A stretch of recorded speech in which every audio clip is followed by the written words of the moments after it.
لو بتدوروا بقى على طاجن مميز مش شرط يكون غالي، شوفوا بقى الطاجن ده معايا، عملته بطريقة صحية جدا وطعمه روعة ما شاء الله.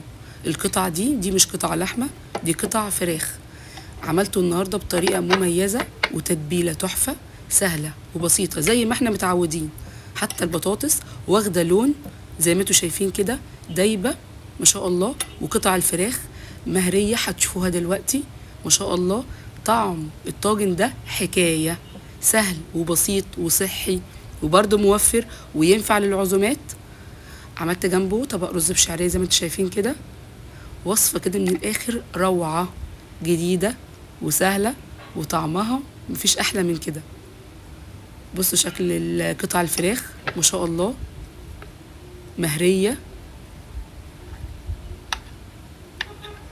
تابعوا بقى معايا الفيديو للآخر وشوفوا الطريقة. لو الفيديو عجبكم لايك وشير واشتراك في القناة.